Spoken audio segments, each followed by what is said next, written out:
ಅಲ್ಲ ಸ್ವಾಮಿಗಳೇ, ಬಹಿರಂಗವಾಗಿ ಸಿಎಂ ಇರುವಂತ ಸಂದರ್ಭದಲ್ಲಿ ನೀವು ಏಕಾಏಕಿ ಅವ್ರನ್ನ ಬಿಟ್ಕೊಂಡ್ ಕೊಡಿ ಅನ್ನುವಂತ ಕೇಳುವುದು ಅವ್ರು ಅನುಭವಿಸಿದಿರಲ್ಲ, ಅವ್ರೇನು ಅನುಭವಿಸ್ತಾ ಇದ್ರೆ ಬೇಡ, ಬಿಟ್ಕೊಡೋದು ಬೇಡ.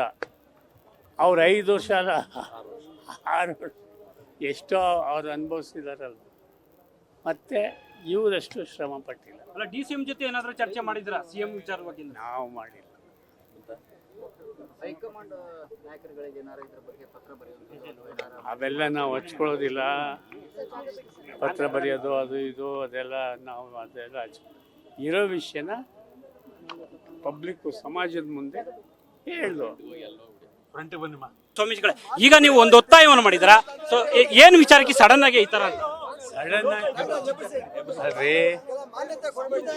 ಸಡನ್ ಆಗಿ ಅಂತ ನೀವ್ ಹೇಳ್ತಾ ಇದ್ದೀರಾ, ಇದು ಸಡನ್ ಆಗ ಆಗ್ಲೇ 2 ವರ್ಷದ 3 ವರ್ಷದಿಂದ ಓಡಾಡ್ತಾ ಇದ್ದೀವಿ. ಸಡನ್ ಆಗಿ ಅಂತ ಹೇಳ್ತೀರಾ ಹೇಗೆ? ಮೊದಲಿಂದಲೂ ಈ ರೀತಿ ನೀವು ಮಾಡ್ಬೇಕು ಅಂತ, ಯಾಕಂದ್ರೆ ಮೊದಲಿಂದಲೂ ಆಗ್ರಹ ಇದೆ ಅಂತ, ಈ ರೀತಿ ಸಿಎಂ ಸ್ಥಾನ ಸಿಗಬೇಕು ಸಮುದಾಯಕ್ಕೆ ಅಂತ ಆಗ್ರಹ. ಹೌದು, ಸಮುದಾಯಕ್ಕಲ್ಲ, DKಗೆ.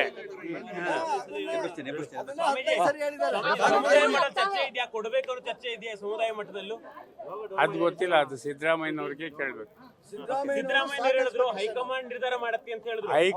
ಅದು ಹೈಕಮಾಂಡ್ನವರು ಗುಗ್ಗುಗಳಾದ್ರೆ ಮಾಡೋದಿಲ್ಲ, ಅವರು ಒಳ್ಳೆಯವರಾದ್ರೆ ಮಾಡ್ತಾರೆ.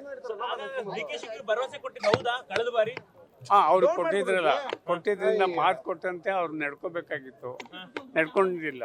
ಯಾಕೆ ಅಂತ ಗೊತ್ತಿಲ್ಲ.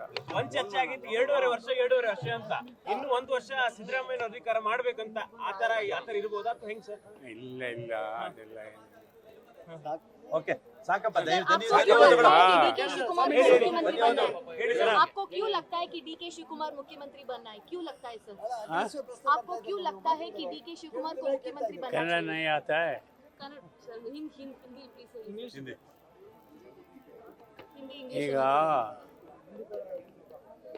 DK ಅವ್ರನ್ನ ಯಾಕೆ ಮಾಡೋದು ಅಂದರೆ, ಅವರು ಪಕ್ಷದ ಅಧ್ಯಕ್ಷರು, ಓಡಾಡಿ ಸಂಘಟನೆ ಮಾಡಿದ್ದಾರೆ, ಯಾರಿಗೂ ಬರದೇ ಇರೋ ಥರ 135 ಸೀಟ್ ಬಂದು ಅಧಿಕಾರ ತಗೊಂಡಿದ್ದಾರೆ.